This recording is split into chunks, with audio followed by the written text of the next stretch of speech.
I thought they were going to play some music, but I guess we kind of preempted it. But anyway, hello everybody. Great to be here.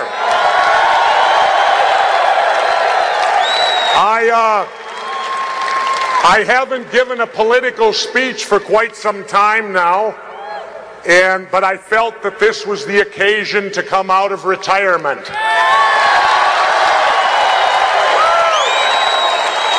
Now, first let me say this, booing does not bother me. So if I say something and you all start booing, remember, I take that as a sign of affection, having been a villain in wrestling. But it's terrific to be here, and a few of the things that I want to quickly talk about is, take your seats. Let's sit down and relax a little. You got a long day, people. A lot of speakers, and keep your enthusiasm up. But I'm here because let's remember something. I am not a Democrat, and I am not a Republican.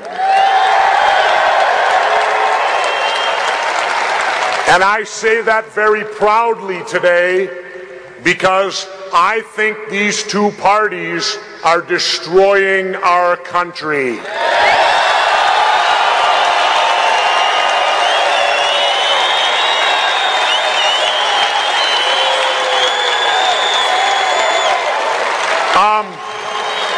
And let me for a moment say at what stage they're destroying our country. It is called the national debt. We are now over $9 trillion in debt. And who is responsible for this $9 trillion debt? The Democrats and the Republicans are responsible. And what solution are they offering? None. Nothing. You don't hear one word in these debates about the debt. Why? Because they're equally responsible and it's indefensible. It is indefensible. Imagine, if you would, for a moment, a baby born today. A baby born today, September the 2nd, 2008, before it takes its first breath of air, is already $30,000 in debt. $30,000. Now, imagine that baby can't even get a job for 15 years to start working that debt off, can they?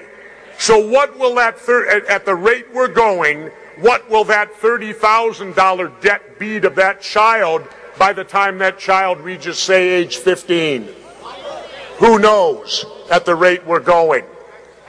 And we have to start fighting back. It's that simple.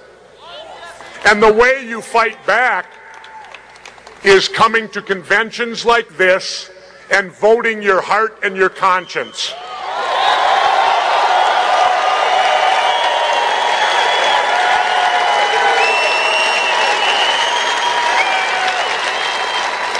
Remember something, if you will, about voting.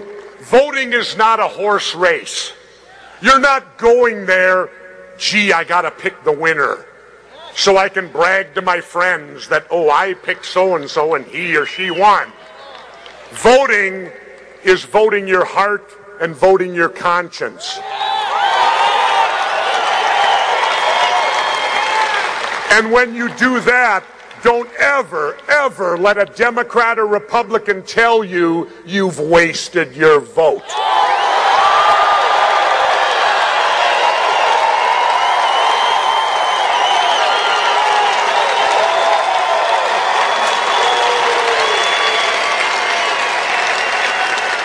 In fact, the fact is, if you don't vote your heart and conscience, then you have wasted your vote.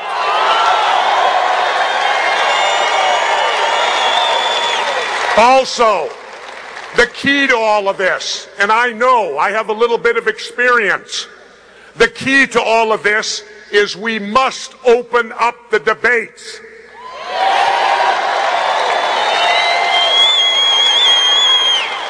Let's go back in history for a moment, if we may. The year was 1992, and there was a little Texan, another little Texan. We got a Texan here today, but we had another Texan then by the name of Ross Perot who ran. Now, Ross Perot got 1 out of 5 votes. He got 19.7% that year. Well, in 1992, all presidential debates were under the National League of Women Voters, which is essentially a fairly neutral group. You have conservative, you have liberal, you have independents. But what happened after 1992? Here's what happened. Perot scared the establishment so badly that our illustrious Congress took the presidential debates away from the National League of Women Voters, and they created another federal bureaucracy called the National Debate Commission, which I might add happens to be run by the former heads of the Democratic and Republican parties. So what happened when 96 came around? Ross Perot had qualified for nearly 30 million of your tax dollars in the 92 race. Yet, Bill Clinton and Bob Dole got together. Bob Dole did not want Perot in the 96 debates because he felt it would erode from his conservative base. So him and Clinton got together and cut a deal. Clinton agreed because Clinton didn't want debates at all. He was so far ahead, all a debate could do was bring him down. So what happened was the two people cut a deal to eliminate Perot from the 96 debates. They took it to the Federal Debate Commission, and of course it was rubber stamped. So we did not hear Ross Perot in 1996, a person that got 1 out of 5 votes. We were not allowed to hear him. A person that qualified for millions of our tax dollars, we were not allowed to hear him. Why? Because 2 people made that decision. Now, I ask you, is that what democracy is supposed to be? Well, there's a group called Rock the Debate out there now. And I encourage you all to support this group, Rock the Debate, because they're working to open up these debates so that a candidate like Jesse Ventura can win.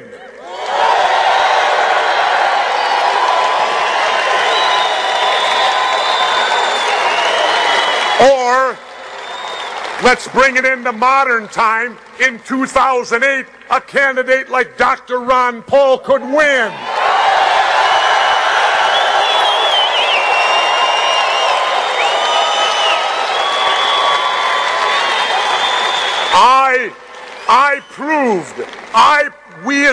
I'm going to tell you, man, we only had 1 paid person in my entire campaign.